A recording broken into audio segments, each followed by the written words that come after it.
Texas Lutheran University.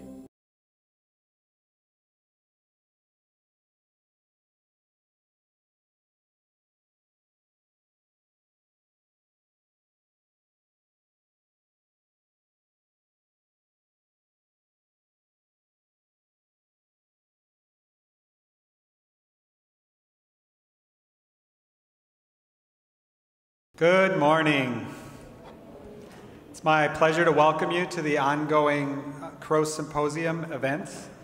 And I'm not a member of the planning committee, so I want to take the opportunity to commend the organizers for not only helping us to think about environmental justice, but to think about how to have a symposium that implements the goals of environmental justice.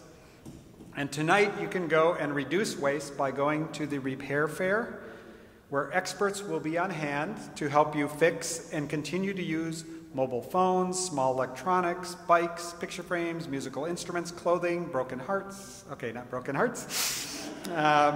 And so you can go to the ASC between 5 and 8 o'clock for that. And I'm really pleased with the high quality of speakers we have. Tomorrow we'll hear Winona LeDuc at Jackson at 9:30, and David Rhoads, who spoke to us earlier, will continue to speak. But I love the fact that they have brought them here for us to hear without the cost and pollution of flying them here, and so I commend them for that. Is David going to join us?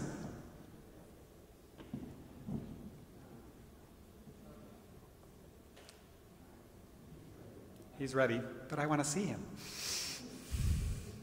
My joke won't work if he's not on the screen. Hey, David. Hi, Phil. As I'm looking at you, I have this fantasy that the first words out of your mouth as you float above our altar will be, "I am Oz, the great and powerful." So that would be cool. If I were going to vote for somebody to play the role of the Wizard of Oz, David Rhoads would be one of my first choices. He's the kind of person, as I've told him many times, that I hope to grow up to be. He has a long teaching career at one of our sister Lutheran institutions, Carthage College, and then at the Lutheran School of Theology at Chicago. He's written and edited several books, and I just stacked about half of them on the altar so you can see the size of those, but he doesn't want me to tell you about all of them. He's a generous scholar who creates space for younger scholars to have their impact on the academy. And he's a wonderful mentor to many, and I count you, David, among my closest friends, as you know. Mutual. Most recently, David has been helping us to think about how to renew God's good creation as it faces unrivaled threats to its well-being. He will speak to you from his wisdom and knowledge, but since I know him, I want you to know that he walks the walk. Whether it's about bringing a reusable container to the restaurant so he doesn't have to take styrofoam home with him with the leftovers, or about creating a network of people who work in Lutheran colleges so that we can each learn to live more gently on the earth. David lives with integrity the message he will share to you. So I invite you to pay attention to this man behind the curtain and to welcome him with your applause. Dr. David Rhoads. Thank you. After an introduction like that, I can hardly wait to hear what I'm going to say. I want you to know that I feel more like Toto than the Wizard of Oz. But I will proceed because I'm delighted to be here with you in this way at Texas Lutheran University and to share with you about a subject of utmost importance. The theme of my presentation is why we don't and how we can, addressing people who recognize the drastic significance of the consequences of climate change already having taken place and impending, and asking for those of us who do accept that and recognize it, why we don't do more than we do in response to this. I want to begin by reading the words of James Gustav Spaeth, who's the Dean of the Yale School of Forestry and Environmental Studies. He wrote about 5 years ago the following: "The world we have known is history. A mere 1 degree Fahrenheit global average temperature is already raising sea levels, strengthening hurricanes, disrupting ecosystems, threatening parks and protected areas, causing droughts and heat waves, extensive wildfires, melting the Arctic and glaciers everywhere, and killing thousands of people a year. And there are more degrees coming in our children's lifetimes. It's easy to feel," he says, "like a character in a bad science fiction novel running down the street shouting, 'Don't you see it? Don't you see it?'" And then he adds, "Meanwhile, life goes on, business as usual. No march on Washington, students are not in the streets, consumers are not rejecting their destructive lifestyles, Congress is not passing far-reaching legislation, the president is not on television explaining the threat to the country, Exxon is not quaking in its boots, and entire segments of evening news pass without mention of the climate emergency. Instead," and he refers to that year he wrote this, "129 new coal-fired plants are being developed in the United States alone," and so on. There are many of us caught in this story, and we must find another one soon. Unquote. I might add, but now they are marching in the streets. This Sunday, September 21st, will begin the United Nations Climate Summit convened by the Secretary General of the United Nations, Ban Ki-moon. As a way to bring attention to the importance of this event, which begins on Tuesday, folks from all around the country, including many, many religious denominations, are organizing the People's March for Climate Change. This will arguably be the largest mass protest for climate change, protesting climate change in our nation's history. Of course, I hope firm commitments and dramatic changes come from this summit. Let us hope that the summit and the march convince people that we have to act, and we have to act soon. Okay, so we have this march, and this UN takes action. Then what? What about you? What about us? What is our commitment, our appropriate response to the dramatic nature of the situation we face? I've been pondering this question for a long time in myself. It involves a lot of soul searching. Why we don't act more dramatically than we do, and how we can. It's not enough just to acknowledge the crisis. We have to let it sink in so that it makes a difference in our lives, in our plans, in our careers, in our relationships, in our families, in our communities, in our corporations, our universities, our churches. Let me say that again. It's not enough to acknowledge the crisis. We have to let it sink in so that it becomes a difference in our life, our plans, our careers, our families, our communities, our corporations, our universities, our churches, our nation. Myself, I have to admit I struggle with how overwhelming it is and how hard to take it in it all is. We resist. To some level, we really don't want to know the full extent of the impact of our actions, of our lives, and of the impact of the climate change that has already and will take place. We have guilt. We have shame. We're burdened by it.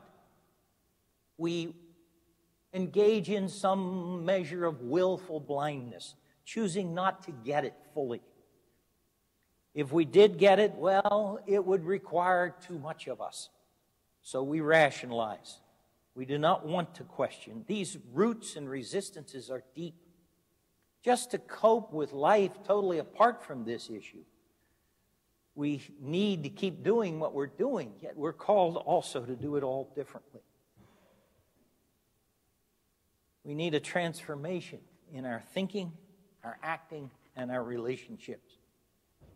To repeat what I said earlier about Einstein, changing our thinking and our behavior and our changes is required because the same consciousness and behavior that got us into this problem and that caused it is not going to be the consciousness and behavior that will get us out of it. So why don't we? And how can we? I'll begin just by reinforcing what your speaker on Saturday said about taking what actions you can.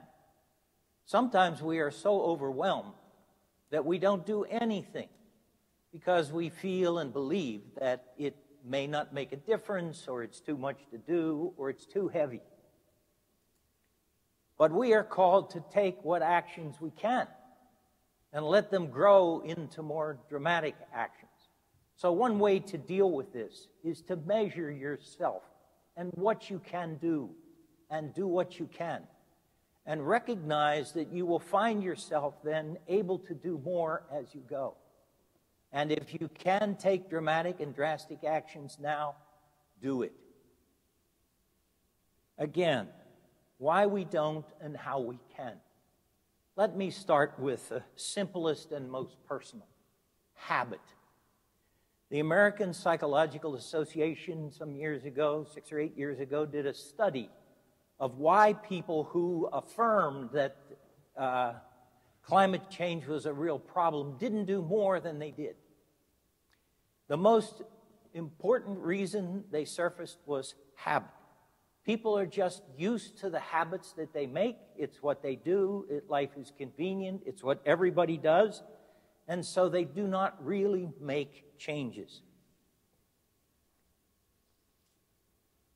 We don't take the discipline to turn out the lights when we're not in the room, to turn the TV off when we're not in the room, to turn the computer off, to get rid of the phantom electricity at night and when we're away, to turn down the heat, to drive less, to eat less or no meat, to limit paper use, to recycle everything fastidiously, to buy local, to compost food, among other things.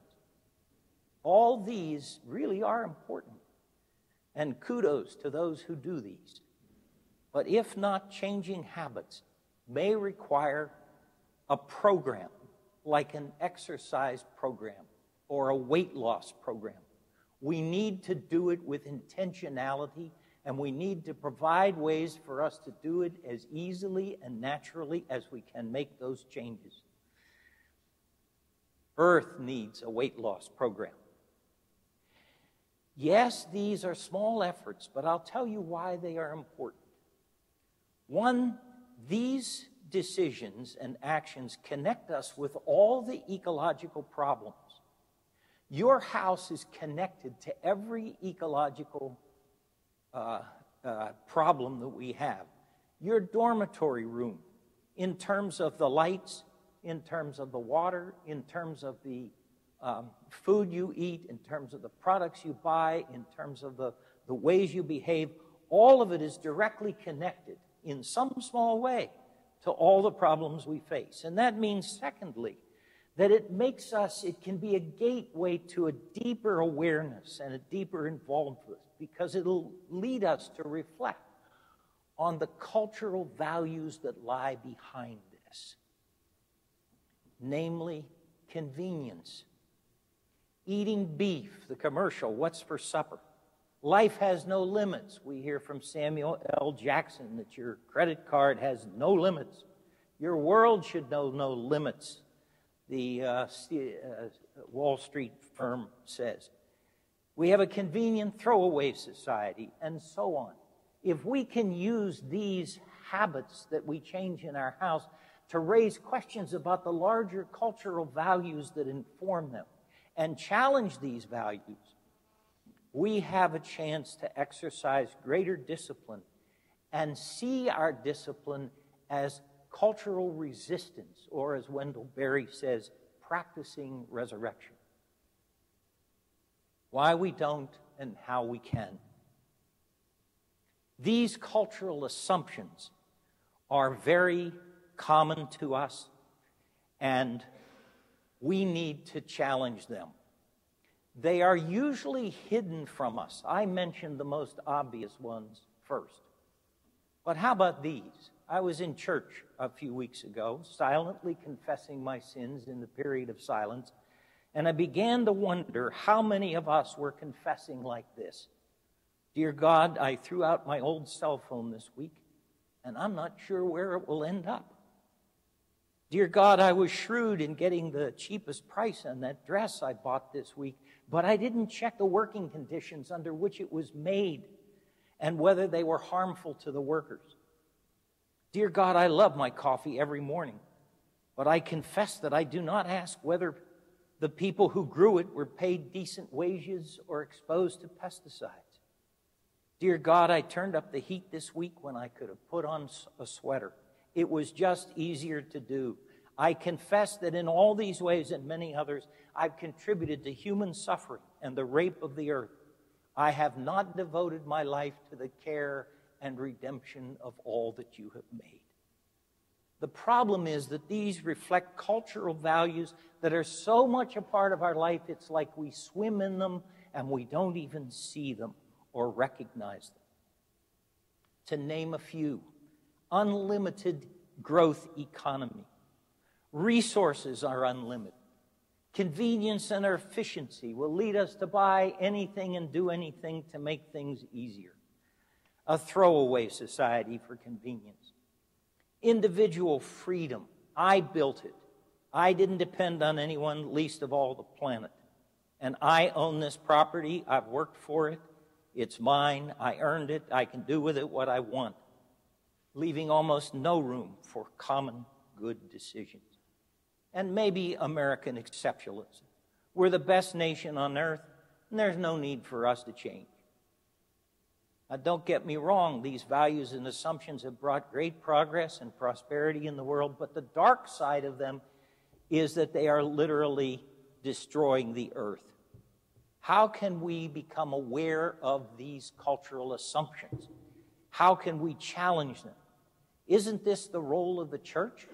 And isn't it the role of the university? When Christians embrace these values and assumptions without questioning them, have we not become American Christians? How can we change? I think it's very hard to do this individually. What we may need to do is to be part of a community or a group doing these things together. An ecological support group to alert us to these things and hold us accountable to go against the grain. I mean this. It is hard to change deeply ingrained patterns alone. Find a few other like-minded people and create a group of Ecologics Anonymous, with the 12 steps applied to our addiction, to our destructive way of life. Acknowledge how hard it is. Do a fearless moral inventory. Make reparations. Begin to heal the earth. Embrace a transformed life. Again, why we don't and how we can. We don't in part because we lack knowledge. In our consumer society, you know, it's not easy to find information about the life cycle of products we purchase. If we knew more about the impact of our purchases, where they came from, where they're going, maybe we would change. Daniel Coleman, who wrote the #1 best-selling book, Emotional Intelligence, also wrote a lesser-known book called Ecological Intelligence. He argued that if we knew the life cycle of the products we purchased, from birth to death, where the components came from in the earth, how they were extracted, where the product ended up in the waste, who made it, what were the conditions, he argues that we probably would not buy most of what we buy, and we might demand other products that didn't come this way. And we might pay a whole lot more. Well, I'm not sure. The impact still seems somewhat distant and removed from us. We really don't want to know, do we? We need maybe something more visceral. Fred Pierce wrote a book called Confessions of an Eco-Sinner, Tracking Down the Sources of My Stuff, in which the author traveled around the world to see the products he purchased, where they were made, how they were made, and what happened to, say, his electronics when he discarded it. Believe me, if we knew the story of most of the things we buy, we'd be horrified. As one example, he visited a site in India where his computer ended up, where small children were scavenging through electronic toxic waste dumps trying to recover elements that could get them enough money to buy food for their family for the day. What if we were given a tour of the ice melting in the Arctic, or see the dead zone the size of Texas in the North Pacific with a kabillion plastic bags, or sail to the Pacific Island civilizations in process of relocating because of the rising oceans? Would these things convince us to take drastic actions and stop so much of what we do to mitigate global warming? Maybe. Part of our capacity to change, even if we wanted to, is that it's not easy to track down information about the life cycle of each of the products we purchase. If you want to do, you young students and next generation want to do a service to the world and probably make some money doing it, why not develop an ecological Angie's List so that we could go there to find out exactly where a product came from, how it was made, who made it, under what conditions, what impact it has on the land, sea, or air, and if and how it could be safely discarded, and what alternatives there are. We do need that information. Maybe if enough people did their buying this way, perhaps it would actually change the shape of our consumer culture. We all know about fair trade coffee. What about buying habits that lead to fair trade everything? Again, why we don't and how we can. And here's a tough one. We're biologically hardwired for certain things that work against it. This is tough. We're hardwired to deal with what is happening now and not what will happen in some unspecified future. We are hardwired to deal with us affecting us in Texas and not in Kenya or at the poles. We're hardwired to deal with what is limited and manageable, not what is global and overwhelming. We're biologically hardwired to address what we can deal with concretely and see immediate results. We're hardwired for short-term fixes rather than long-term solutions. And as one lengthy New Yorker magazine argued, we're hardwired to deal with just one crisis at a time. If the economy is hurting, if ISIS is threatening, global ecological concerns go off the screen. We're hardwired also to take care of our own and let others to fend for themselves. This is where the justice comes in global warming. All of these hardwired issues require us to be counterintuitive, to act contrary to our natural inclinations. But as humans, we have the capacity to do that. After all, that's exactly what Jesus called people to do. Love your enemy. Do good to those who hate you. Pray for those who misuse you. Lose your life to save it. Be least of all and servant of all. I expect, without elaborating a great deal, that meditation may be the most important way for us to gather and center ourselves and be in a place to choose something other than is our natural intuition. Meditation, and lots of it, and maybe a support group that does meditation. The one I want to pick up on is that we take care of our own and are not concerned with others.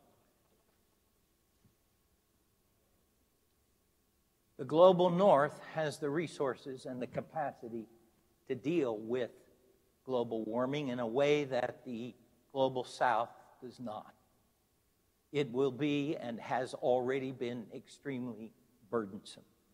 In Africa, suffering from disease-causing infestations, devastating flooding, loss of forest, desertification, insufferable heat, other problems that are directly affecting millions of people, all due to global warming. Just because it's not affecting me or my area of the country does not mean it is not impacting others. The last thing we need to do as human beings is to hunker down, protect ourselves, and ignore the suffering of others, near or far. We know from Hurricane Katrina that ecological disasters hit the poor, the elderly, the sick, usually people of color hardest. And we know from environmental racism in our cities and among Native American groups that we have dumped our toxic waste and placed our incinerators in places where mostly people of color are affected. I'm with Martin Luther King, who said that injustice anywhere is injustice everywhere. We as Christians especially, but as human beings, need to recognize that there are people now already suffering. And how can we be part of the solution for them and the support for them to cope with it in ways that otherwise they would not be able to? They cause it least, they're affected least, they're least able to cope. One may be for universities and churches to find partners, synods or congregations or universities elsewhere who are in harm's way and begin a dialogue with them about ways in which they can be helped.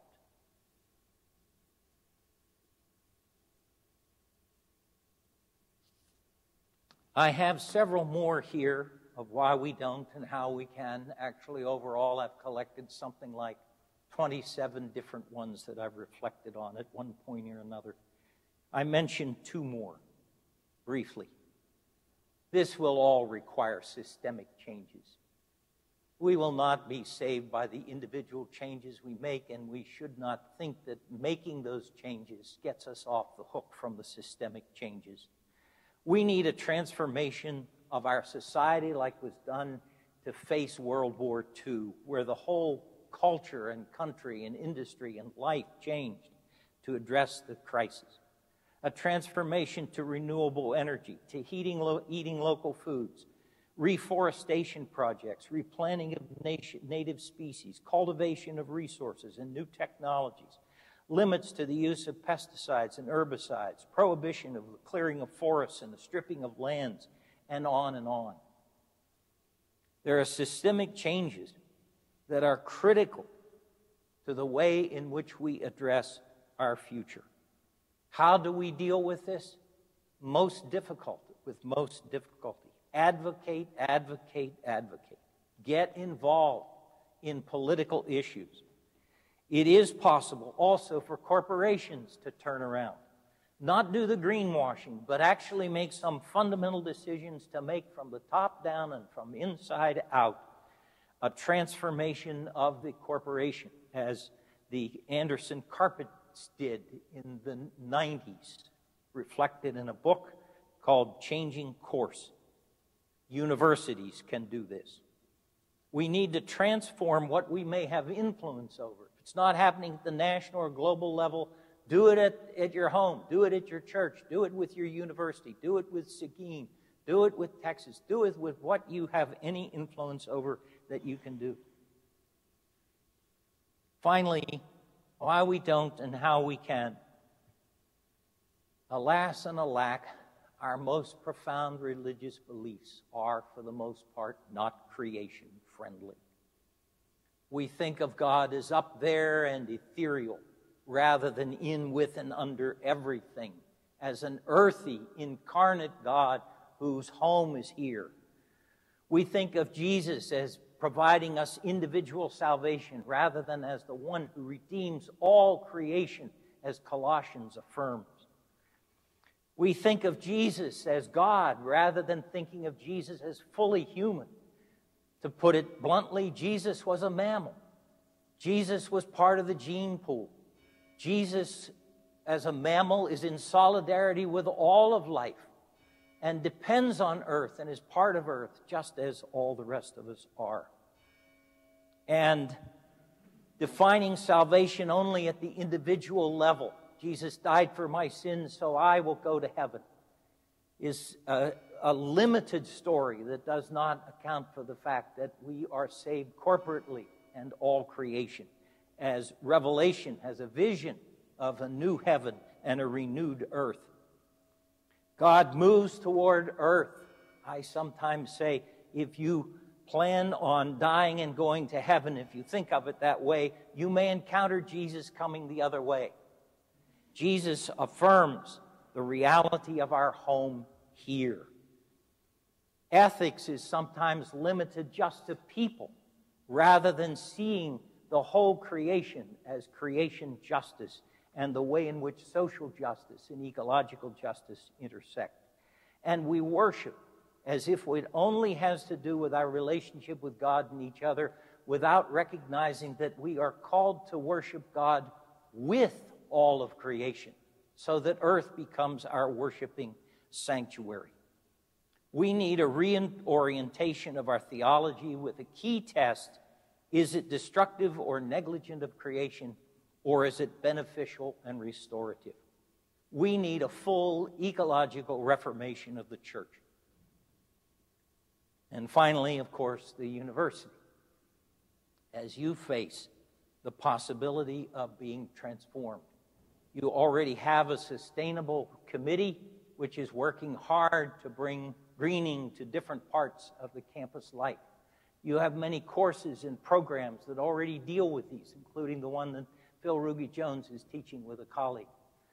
But the call is to make care for creation in what we face in this century so integral to the life and identity and mission of this institution that it becomes part of the ethos, part of what we breathe. Our mission, said one statement on the internet about critical pedagogy as educators, is help to develop citizens who think critically and independently on the burning issues of our day, who can search out the truth without fear of what they'll find. We believe this search for the truth inevitably leads us to a position of justice, for silence in the face of social injustice is complicity in that justice. We're morally compelled to speak out, even when it means we run the risk of facing the wrath of the powerful on our campuses and in the larger society. Thomas Berry has referred to our age as the ecozoic age because we are facing so many problems of our whole creation, our whole planet. And he says that the task at hand is the great work of our time for all of us. So I invite you to the great work of our time to do something. Thank you.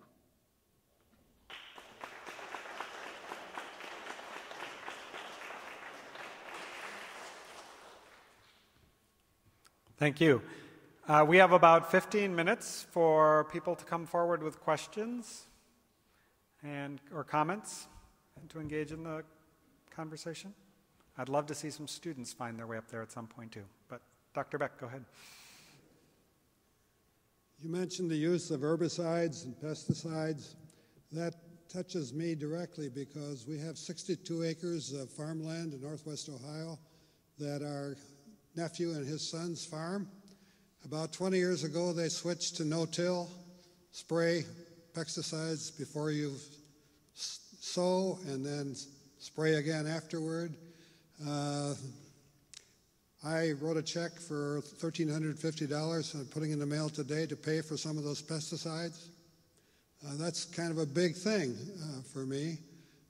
Yet, on the other hand, there is less soil erosion with no-till. There's much less diesel fuel used There's less water erosion, and production per bushel per acre is twice what it used to be. What should I do? Continue to pay for the herbicides and put a little garden in and not use herbicides? What should I do? What would you do? What would Jesus frack? What would Jesus do, as Leah Shade was addressing last week? Well, you've obviously stated the dilemma that we're dealing with in what I would think of as a period of transition, that everything is a trade-off. Dr. Beck, I think I can sit here and say a list of things that need to be done, and yet we need, as a society, to find ways to help us make those transitions. And you're doing what you can to make and begin that transition. I understand the move to organic farming is often hindered because people make the change and it takes 3 years before they can actually call it organic food. Meanwhile, they're losing so much money, they can't keep their farming going.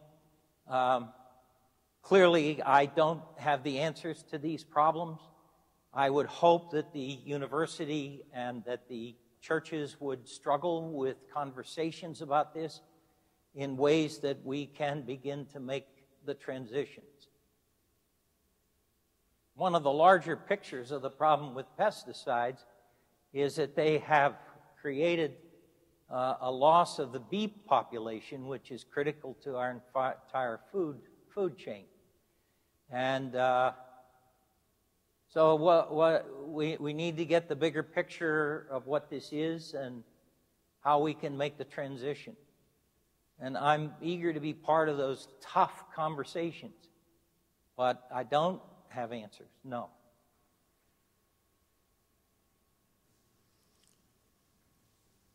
My name is Roland James. I worked at the agency in Arizona that regulates utilities and securities and a few other things. And I rode my bicycle to work about 13 miles and back for the time that I worked there, 14 years. I was the only one riding a bicycle when I started and the only one riding a bicycle when I finished there. I used to talk to the young lawyers and economists that they could save $7,000 a year, the life cycle cost of a new vehicle, by only having one vehicle in the family, and the other person, if they had to go somewhere, could bicycle and bus. You could put bicycles on the front of buses in Phoenix then. So I don't think that individual voluntary actions will get anywhere. I look to our Lutheran brothers and sisters in Scandinavia and Germany. They have... Norway? Well, Scandinavia, Norway's part of it. Yeah. They have 1/2 the carbon footprint that we do, 10 tons of carbon dioxide per year, per person. We're at 20. They probably have a higher standard of living than we do. Germany has 3 to 4 times the percentage of its workforce in energy-intensive manufacturing. And I don't know if I have a question. I'm just kind of disturbed that my alma mater, Concordia College, Moorhead, Minnesota, invited Harold Hamm, the billionaire oil man who's developed the Bakken, to speak. And of course, he gave a large amount of money to Concordia. And one of the speakers at this symposium is a climate change denier, too. Ham wants to develop oil as fast as we can. He doesn't even want to put in pipelines for the natural gas. So North Dakota at night looks like New York City because they're flaring off natural gas. greed is the name of the game in the United States, and I think that includes the churches and the church institutions too. They don't want to disturb, large contributors, so they don't get the message on climate change. And I think the Northern Europeans have shown us a way a way forward on this. But it requires, $6 a gallon gasoline taxes, very high value-added taxes on new private vehicles. Roland, can we let the And speaker so on. respond to the issues you've raised, please? Thank you. I do not wish to take anything away from what you've said, Roland James. Thank you very, very much for that. Very well said. I still feel strongly that individual action is important as a witness and as a gateway to larger things. By itself, it will not solve the problem, but I think we have to learn to act unilaterally, even if other people are not acting that way. That was true of the earliest Christians. And while it's a drop in the bucket, and while I'm sad to be part of a nation that seems to be moving in the opposite direction, I would like to share a little bit about what Lutherans are doing. We have a full-time person in Washington, advocacy, who is in charge of environmental education and advocacy. And I encourage all of you to go on the ELCA website, sign up for the action alerts on ecology and other things. We have a group that I direct called Lutherans Restoring Creation that has initiatives working with colleges. We spent an hour with your sustainable committee brainstorming possibilities for the lowering of carbon footprint this last month. We have programs that we have active with all the seminaries seeking to train leadership to come out to give this. We have congregational programs to become Care for Creation congregations that cover worship, education, building and grounds, lifestyle, and public witness. We have a program called Energy Stewards Initiative to lower the carbon footprint in congregations. There are 30 congregations currently in that 2-year program with webinars and action plans and accountability, seeking to achieve Energy Star certification and lowering their footprint. We have 20 camps in the same program. We are working with Mission Investment Fund to develop a rotating loan fund for congregations to borrow interest-free upfront and pay back according to what they save. We have a synod training program for leaders to then spread within their synod the care for creation and creation justice. These are not, they will sound exaggerated from what I'm saying, but they are all in place and in process, and there are people on board in every one of these areas, and we're seeking to expand as we can. We want to bring, our goal is to bring the entire life and mission of the ELCA into the embracing of creation justice. And we have a group of 15 people who are developing resources for the 2017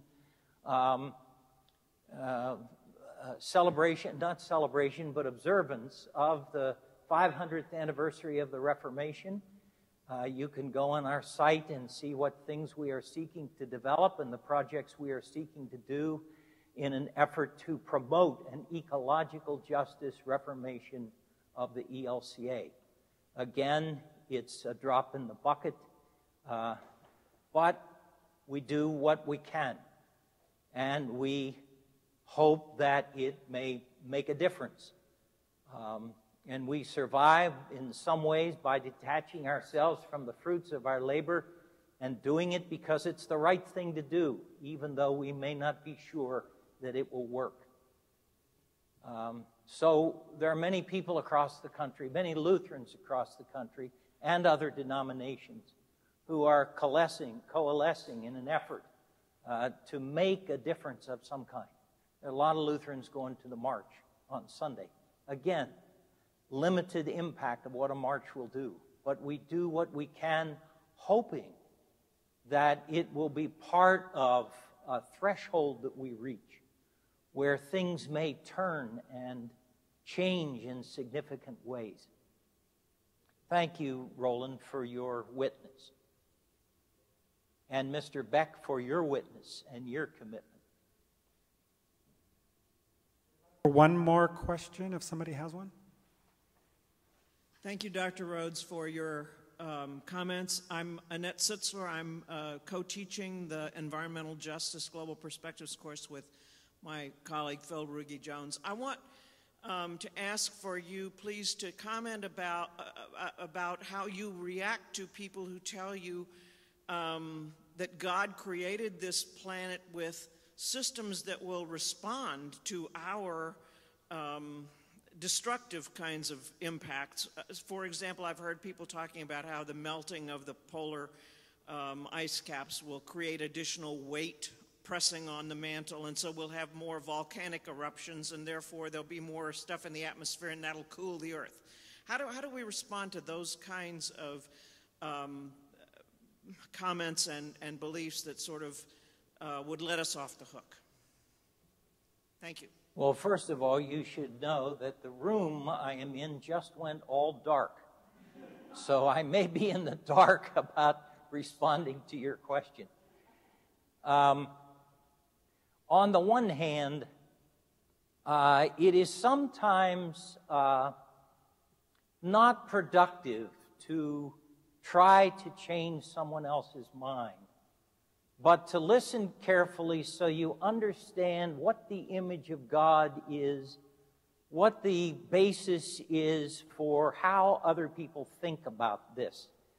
And we may then be able to understand them better and raise questions about why they may think the way they do. By contrast, in terms of my own, I see myself as bearing a witness to what I think and what I believe. I do not believe God controls everything that happens. I believe that God made the earth in freedom, and that we have choices to make which may create or uncreate the earth. And that God nevertheless continues to work for good in all things.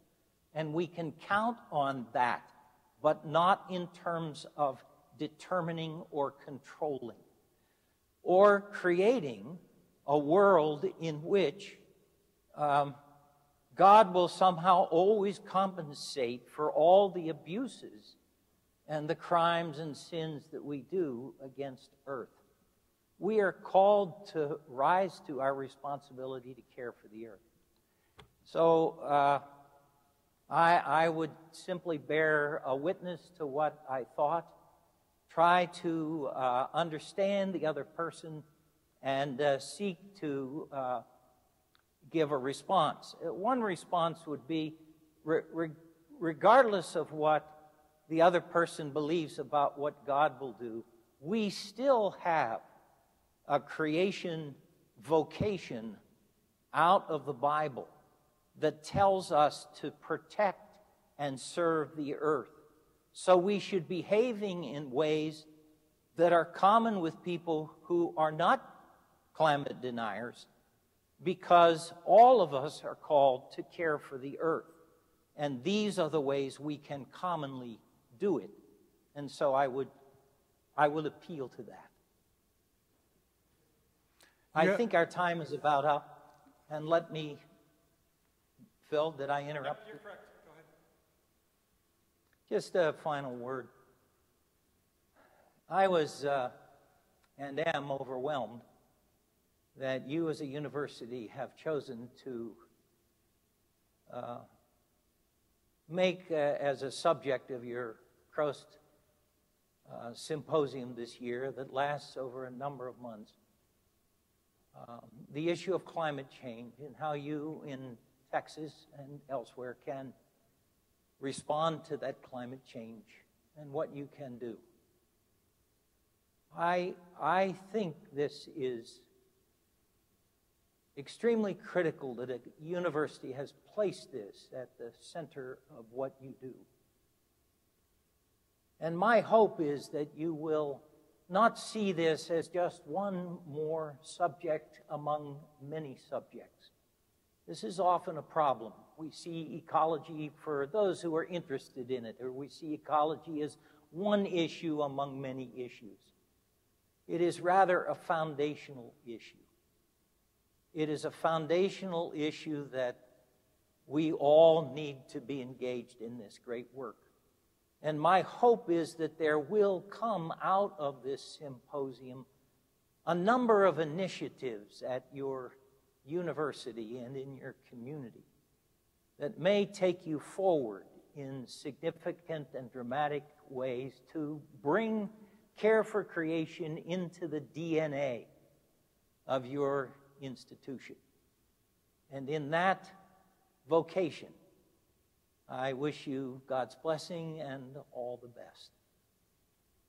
Thank you.